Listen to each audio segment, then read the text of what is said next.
Shalom Bapak dan Ibu Saudara sekalian. Jumpa lagi di dalam ibadah online kita pada hari ini 28 Juni 2020. Tentunya saya berharap kita semua ada dalam penyertaan Tuhan dan sukacita dari Tuhan. Di tengah kondisi pandemi seperti ini tentunya ada banyak masalah, krisis yang terjadi di tengah-tengah kita.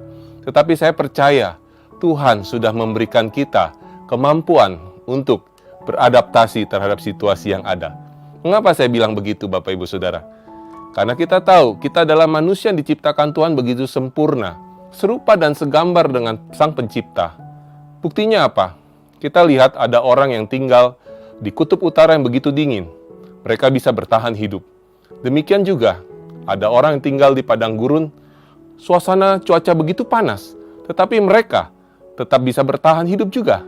Dan saya percaya kita hari ini orang percaya, di mana ada Roh Kudus, ada Tuhan yang memimpin hidup setiap kita. Tuhan pasti memampukan kita untuk melewati semua badai, semua persoalan yang ada hari ini. Bapak Ibu Saudara, pada hari ini saya ingin mengajak Bapak Ibu Saudara, kita naik ke gunungnya Tuhan. Kita mau naik kepada Tuhan. Mengapa Bapak Ibu Saudara? Minggu yang lalu, Bapak Ibu Saudara, kita diingatkan firman Tuhan.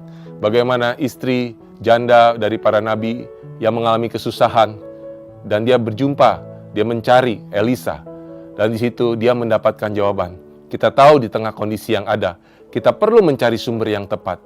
Nabi Elisa ada perwakilan Tuhan yang ditetapkan. Tuhan waktu pada zaman itu melewati nabinya, dia datang untuk menolong umat manusia. Demikian juga kita percaya hari ini, kita perlu naik ke gunung Tuhan, naik ke gunung tempat rumah Tuhan. Kita perlu naik ke atas. Kenapa Bapak Ibu Saudara kita perlu naik ke atas? Waktu kita mengalami mungkin hidup kita tidak ada jalan keluar seolah-olah buntu. Seperti kita ada dalam hutan belantara. Kita perlu naik ke tempat yang paling tinggi. Bahkan kita perlu memanjat pohon yang paling tinggi kita untuk melihat jalan mana menuju jalan keluar itu. Dan inilah hari ini saya mau ngajak Bapak Ibu Saudara. Kita mau naik sama-sama ke gunung tempat rumah Tuhan. Mari kita baca Mazmur 24 ayat 3-6. Firman Tuhan berbunyi, siapakah yang boleh naik ke atas gunung Tuhan? Siapakah yang boleh berdiri di tempatnya yang kudus?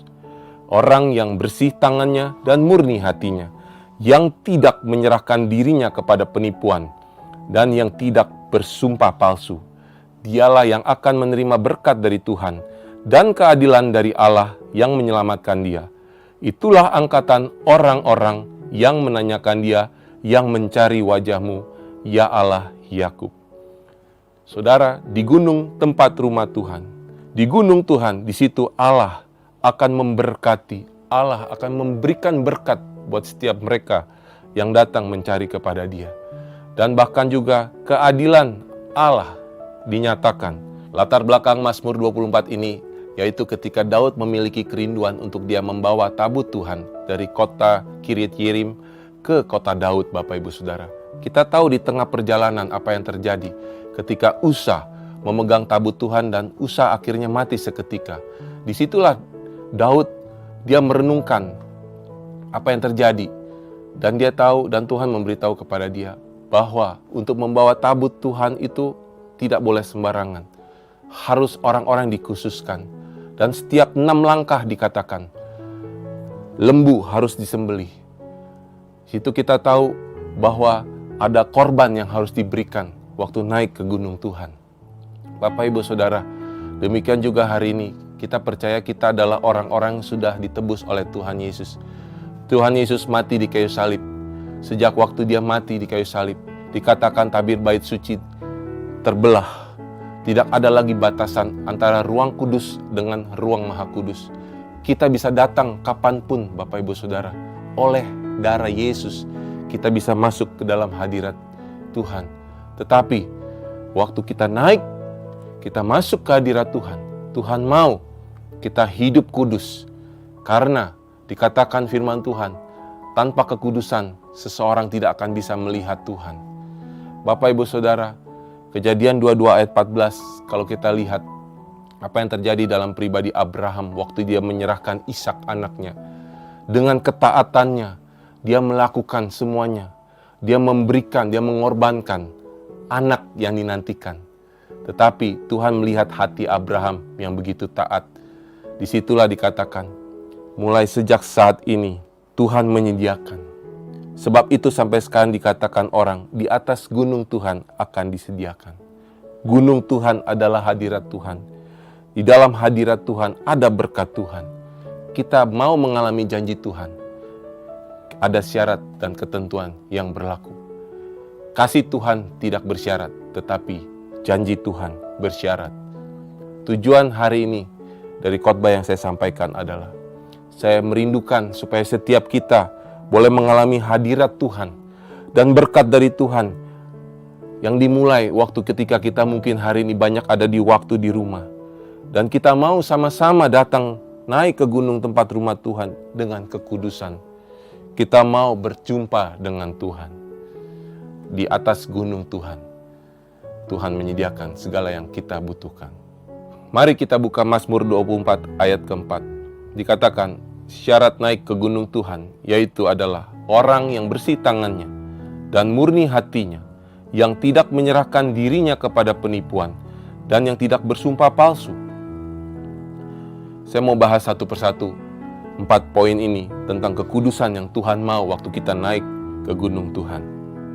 Apa itu bersih tangan, Bapak Ibu Saudara? Bersih tangan, tangan bicara mengenai perbuatan, tindakan kita. Kita tahu Daud, Bapak Ibu Saudara, walaupun Saul mengejar-gejar dia dan bahkan ingin membunuhnya, tetapi Daud tidak menaruh dendam. Dan dikatakan Alkitab 2 kali Daud mengampuni Saul. Daud tidak melakukan untuk dia bisa membunuh Saul, tapi dia tidak melakukan. Daud berkata, aku tidak berhak mengusik orang yang diurapi oleh Tuhan. Bapak Ibu Saudara, Daud di dalam hidupnya, dia tidak melanggar firman Tuhan. Daud mengampuni orang yang membenci dia. Daud mengampuni orang yang berbuat jahat kepada dia. Matius 5 ayat 23-24. Sebab jika engkau hari ini ingin mempersembahkan persembahanmu di atas mezbah, dan kau teringat akan sesuatu yang ada dalam hati saudaramu terhadap engkau, tinggalkanlah persembahanmu di depan mezbah itu, dan pergilah berdamai dahulu dengan saudaramu, lalu kembali untuk mempersembahkan persembahanmu itu. Hari ini waktu kita datang beribadah kepada Tuhan, kalau Tuhan ingatkan sesuatu, apakah hari ini di dalam hati kita masih menyimpan kesalahan orang lain, bahkan kita memiliki kepahitan, kekecewaan terhadap seseorang. Dan kalau Tuhan ingatkan kita, mari Bapak Ibu Saudara, dikatakan kita harus bereskan. Tuhan gak mau kita membawa beban, dosa, waktu kita datang kepada Dia. Kalau Tuhan ingatkan hari ini, mari kita mau bertobat. Kita mau jadi orang yang bersih tangannya. Yang berikut Bapak Ibu Saudara, dikatakan orang yang murni hatinya. Amsal 4 ayat 23, firman Tuhan berkata, jagalah hatimu dengan segala kewaspadaan, karena dari situlah terpancar kehidupan. Saudara, kalau kita lihat di sini, jagalah hatimu dengan segala kewaspadaan.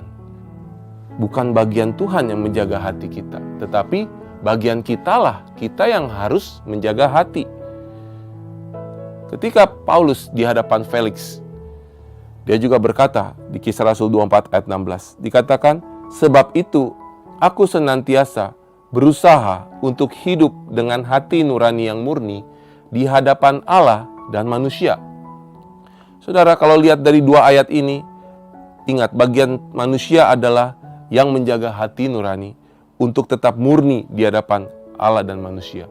Jangan kita menyimpan dosa, jangan kita menyimpan sesuatu.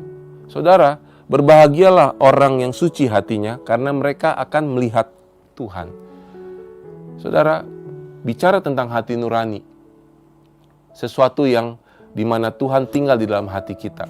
Dan Tuhan mungkin ada berbicara sesuatu ketika kita melakukan dosa. Saya pernah melakukan dosa ini, Bapak Ibu Saudara.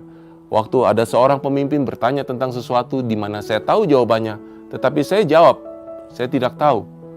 Dan waktu itu saudara, hati saya begitu gelisah. Hati saya tidak tenang, hati saya tidak damai. Tuhan tegur, mengapa kamu berbohong? Saudara, apa yang terjadi? Saya percaya orang yang memiliki Roh Kudus dalam hatinya, waktu dia berbuat dosa, pasti hatinya tidak tenang, hatinya tidak damai. Dan hari itu Bapak Ibu Saudara, tanpa berlama-lama, saya minta maaf. Saya mengakui bahwa tadi saya salah jawab dan saya melakukan kebohongan.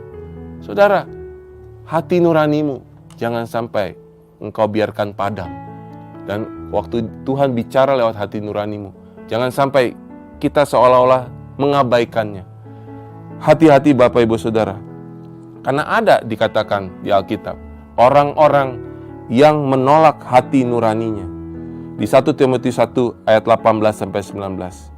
Di situ kita tahu ada orang-orang yang menolak hati nuraninya dan akhirnya kandas iman mereka. Saya berdoa Bapak Ibu Saudara, janganlah kita menolak hati nurani kita. Kalau Tuhan bicara hari ini sesuatu di dalam hatimu, diingatkan sesuatu tentang kesalahan-kesalahan, tentang dosa, mari kita mau mengakui, kita datang kepada Tuhan, kita bertobat kepada Tuhan. Yang berikut, siapakah yang boleh naik ke gunung Tuhan? Yaitu orang yang tidak menyerahkan diri kepada penipuan. Di dalam tafsiran yang lain dikatakan, penipuan ini adalah orang yang tidak menyerahkan diri kepada hal yang sia-sia, kepada hal-hal duniawi, kepada penyembahan berhala. Saudara, berhala kita hari-hari ini apa? Coba kita cek Bapak Ibu Saudara. Waktu Hawa, dia jatuh ke dalam dosa. Dia tertipu Bapak Ibu Saudara. Karena apa? Karena ada keinginan-keinginan manusiawinya. Hari ini di dalam kondisi kita ada di rumah. Mungkin ada banyak waktu yang membuat kita seringkali mengabaikan waktu-waktu yang ada ini. Kita nggak mempergunakan waktu-waktu yang ada. Firman Tuhan mengingatkan bahwa kita perlu menggunakan waktu-waktu yang ada dan perhatikan dengan seksama. Karena hari-hari ini hari-hari yang jahat. Saudara, apakah waktu-waktu yang ada ini kita hanya puaskan dengan kita hanya banyak menonton tayangan-tayangan televisi yang mungkin membuat kesenangan di dalam hati kita. Kita banyak nonton serial-serial, kita melupakan ada waktu-waktu kita untuk kita bisa sebenarnya mengambil waktu bersekutu dengan Tuhan. Mari kita mau pergunakan waktu-waktu yang ada ini. Jangan kita menyerahkan diri kita kepada hal yang sia-sia. Dan apalagi Bapak Ibu Saudara, penyembahan berhala hari-hari ini juga. Kita tahu bahwa Tuhan seringkali membandingkan dirinya dengan mamon, yaitu uang, kekayaan, harta. Di dalam 1 Timotius 6 ayat 10, akar segala kejahatan adalah cinta akan uang.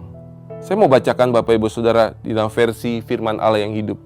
Dikatakan demikian, karena cinta akan uang adalah langkah pertama menuju kepada segala jenis dosa. Saudara, hari-hari ini di dalam kondisi yang sulit, atau mungkin sebelum ini Bapak Ibu Saudara, mungkin kita tidak berbisnis, kita tidak melakukan sesuatu dengan jujur terhadap keuangan kita. Bapak Ibu Saudara, ada banyak orang-orang sebenarnya mungkin hari-hari ini dia menyerahkan diri kepada penipuan, dia dalam kondisi dia tertipu. Misalkan apa Bapak Ibu?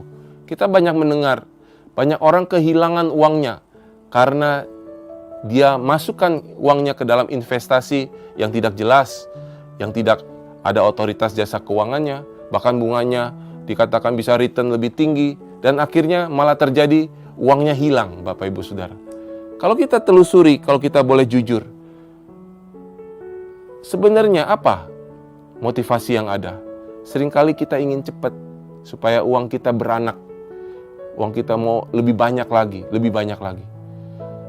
Dan itulah saudara, kita seperti orang yang menyerahkan diri kepada penipuan. Dan apalagi Bapak Ibu Saudara yang menyedihkan, kalau kita hari ini sebagai anak Tuhan, kita berbisnis, mungkin melakukan sedikit, tipu-tipulah, bohong-bohong dikit nggak apa-apalah. Saudara, pedagang kalau ditanya sama orang yang membeli, dia bilang, saya emang nggak untung kok kalau begini. Nggak mungkin saya dapat untung dong segitu. Saudara, mungkin lebih jawabnya sebenarnya bukan nggak dapat untung. Sebenarnya ada untung, cuma nggak banyak.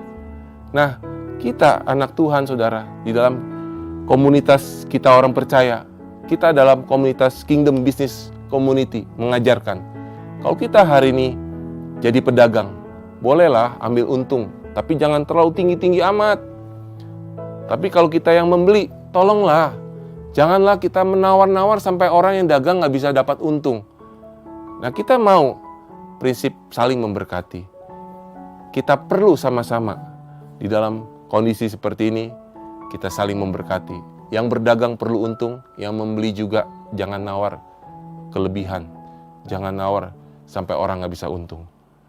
Mari Bapak Ibu Saudara, coba cek apakah hari-hari ini kita sedang menyerahkan diri kita kepada hal yang sia-sia, kepada hal-hal duniawi, bahkan kepada hal mamon yang tidak jujur ini.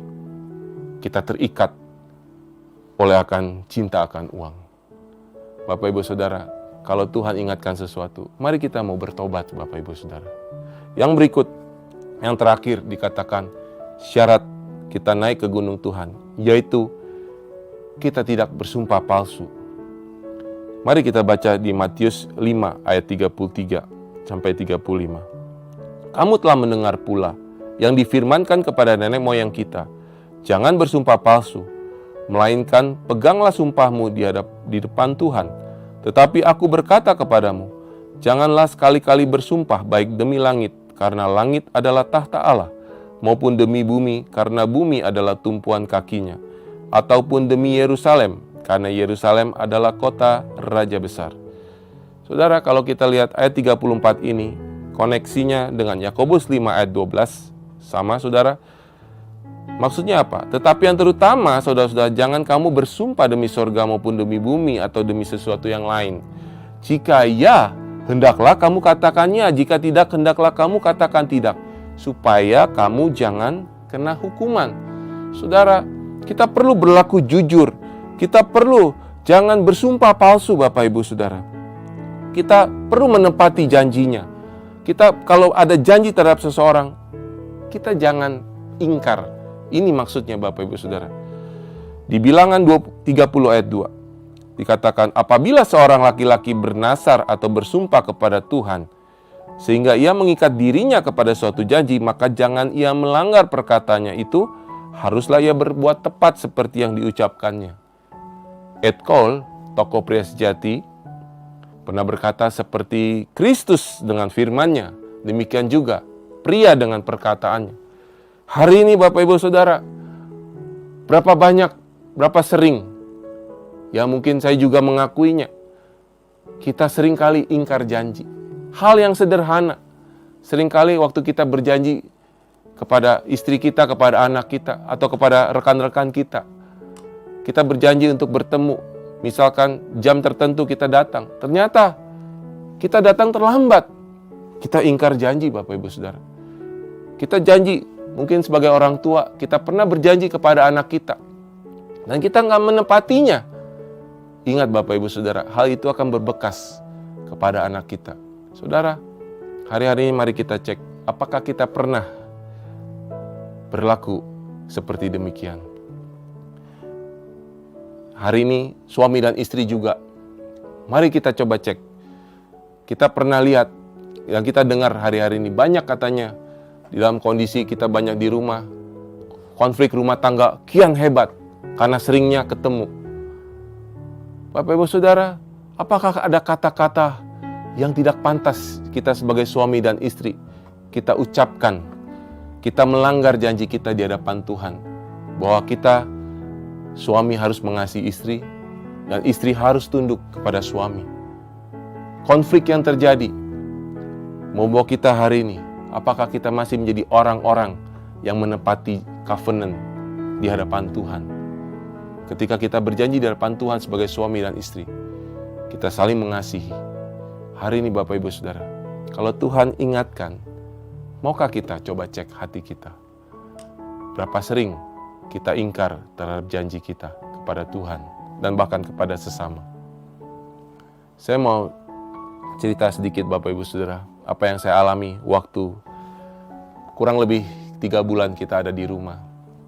Di awal-awal waktu kita mengalami harus di rumah karena kebetulan kantor gereja juga nggak bisa buka karena di mall ada penutupan dan kami harus work from home. Saudara, awal-awal saya orang yang penuh dengan biasa beraktivitas di luar. Saya nggak betah Bapak Ibu Saudara. Saya seolah-olah kok hidup seperti ini. Tetapi saya bersyukur saya ada di tengah keluarga. Memiliki istri dan kedua orang anak. Kita di mana kita saling mendukung. Kita saling memberikan kekuatan. Dan waktu itu timbul sebuah kerinduan di dalam hati saya. Wow, ini waktu yang baik. Di mana saya punya waktu banyak.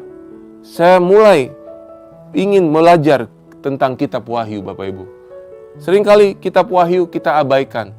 Kita seolah-olah menganggap bahwa kitab ini begitu rumit dan kita seringkali nggak mau baca. Tetapi begitu ada kerinduan di dalam hati saya Bapak Ibu.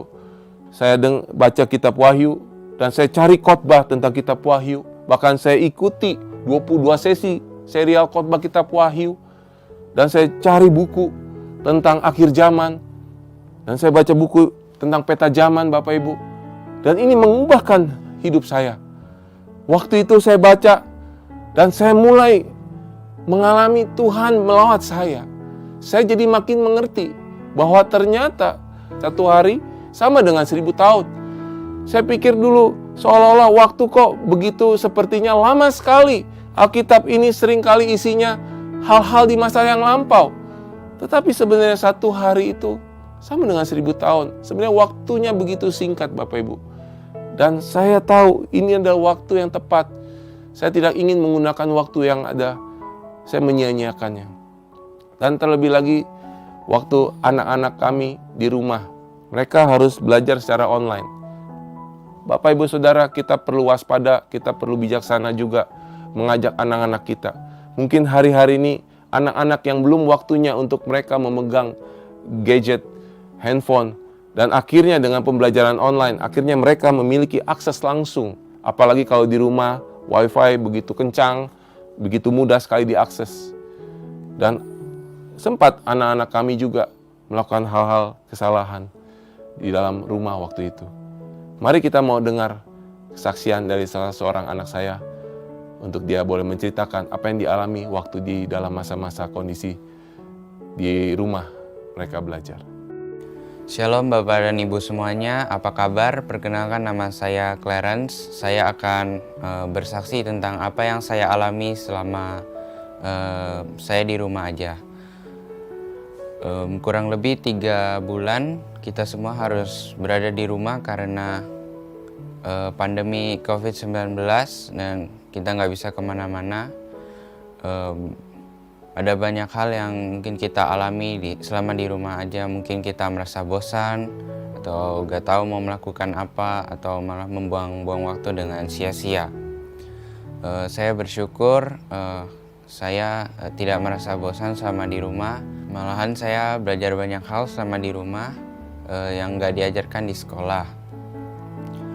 Saya juga belajar tentang satu hal, ya. Jadi waktu itu saya dan adik saya lagi senang menyanyikan satu lagu, dan lagu ini artinya kurang bagus.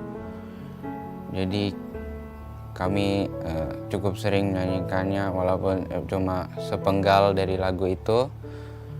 Dan suatu ketika papa saya mendengar kami menyanyikan lagu itu, lalu menegur saya dan adik saya. Papa saya berkata, kenapa enggak kamu mempergunakan mulut untuk hal-hal yang memberkati seperti menyembah Tuhan atau memotivasi orang lain. Jadi mulai saat itu saya sadar kalau saya salah dan papa saya punya ide untuk melakukan mesbah keluarga. Jadi setiap pagi sekitar jam 7 kami bangun pagi, lalu kami menyembah Tuhan bersama-sama sekeluarga. Ada yang bermain keyboard, ada yang bermain gitar, ada yang menyanyi, dan ada juga yang berdoa. Ya, begitu juga saat malam hari kami berkumpul di kamar dan kami menyembah Tuhan dan berdoa sebelum tidur. Ya, saya bersyukur karena saya punya orang tua yang mengajarkan saya untuk lebih dekat lagi dengan Tuhan, dan saya percaya bahwa kalau kita dekat dengan Tuhan, maka Tuhan akan memberikan kepada kita ide kreatif untuk kita bisa berbuat sesuatu selama di rumah. Jadi kita tidak membuang-buang waktu dengan sia-sia. Sekian kesaksian dari saya. Semoga bisa menjadi berkat. Terima kasih, Tuhan Yesus memberkati. Saya mau mengajak Bapak Ibu Saudara, kita sama-sama naik ke gunung Tuhan bersama orang-orang di rumah kita. Saya memulainya dengan hal-hal yang sederhana, Bapak Ibu. Di mana ketika itu, pokoknya setiap hari kita ambil waktu setelah jam makan malam, kita kumpul di dalam ruangan di mana biasanya kamar kami, orang tua. Kita sama-sama di situ bercerita tentang kehidupan. Saya nggak memulai dengan harus ada agamawi dan liturgis, harus nyanyi 1-2 lagu dulu, harus ada firman Tuhan. Saya tidak melakukan seperti itu, Bapak Ibu Saudara. Tapi saya melakukannya dengan sederhana. Saya mulai percakapan. Dulu saya punya latar belakang, sebenarnya saya kurang punya hubungan yang baik dengan orang tua saya. Orang tua saya nggak pernah berkomunikasi dengan saya. Tapi waktu saya bertobat, saya dipulihkan tentang hati Bapa. Saya mulai belajar untuk membangun hubungan saya kepada anak-anak. Dan saya mulai bercerita. Cerita tentang diri saya. Cerita tentang pribadi saya. Bayangkan Bapak Ibu Saudara. Bapak Ibu Saudara bisa cerita. Dari saudara kecil sampai saudara besar. Dari saudara sekolah sampai saudara bisa menikah. Dan saya juga hari ini bisa menjadi hamba Tuhan. Saya ceritakan semua. Panjang Bapak Ibu Saudara. Itu bisa berhari-hari. Dan di dalam percakapan itu muncul keterbukaan. Anak-anak saya, mereka mulai mengenali siapa saya.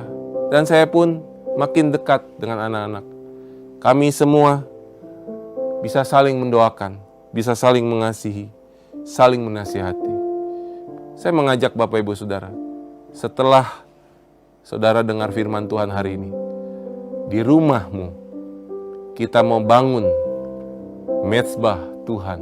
Kita sama-sama naik ke gunung Tuhan dengan kekudusan. Kalau Tuhan ingatkan secara pribadi hari ini, adanya dosa, kelemahan yang kita masih sering alami, akui di hadapan Tuhan. Kalau saudara juga diingatkan, saudara harus mengaku kepada orang-orang di rumah. Saudara belajar rendah hati. Orang tua pun gak selamanya selalu benar. Saya juga belajar mengakui kesalahan saya, kejelekan saya.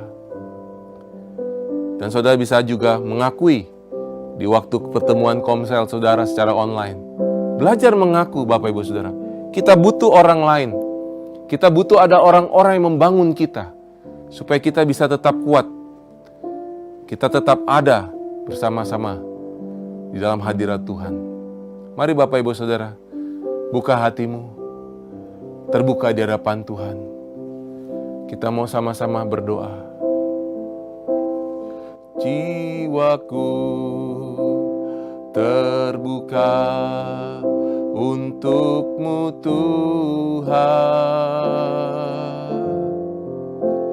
Selidiki, nyatakan segala perkara.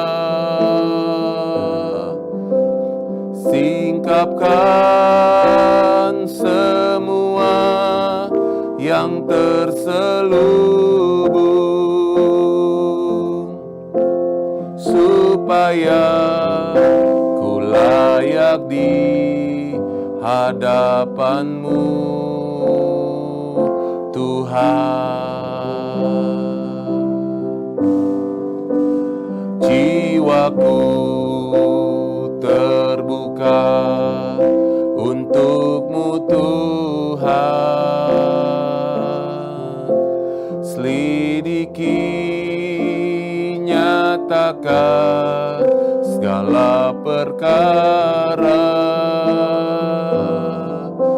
Singkapkan semua yang terselubung, supaya ku layak di hadapan-Mu, Tuhan. Bapa, kami datang kepadamu Tuhan. Kami bawa Tuhan segenap hidup kami hari ini. Naik ke tahta suci-Mu ya Tuhan. Naik ke gunung-Mu ya Tuhan. Kalau hari ini Tuhan ingatkan, mungkin ada hal-hal ketika kami juga tidak taat kepada perintah-Mu. Kami tidak melakukan hal-hal yang sesuai dengan kehendak firman-Mu Tuhan. Kami banyak melanggar perintah-Mu Tuhan. Kami mau hari ini Tuhan sucikan tangan kami Tuhan, supaya Engkau mendapati kami bersih tangannya Tuhan. Dan hari ini juga kalau Tuhan ingatkan, ada banyak kali, seringkali hati nurani ini kami tidak taat. Kami tidak mengikuti apa tuntunan Roh Kudus lewat hati nurani Tuhan bicara. Ada dosa dan pelanggaran seringkali kami mengabaikannya. Hari ini kami juga mau bertobat Tuhan.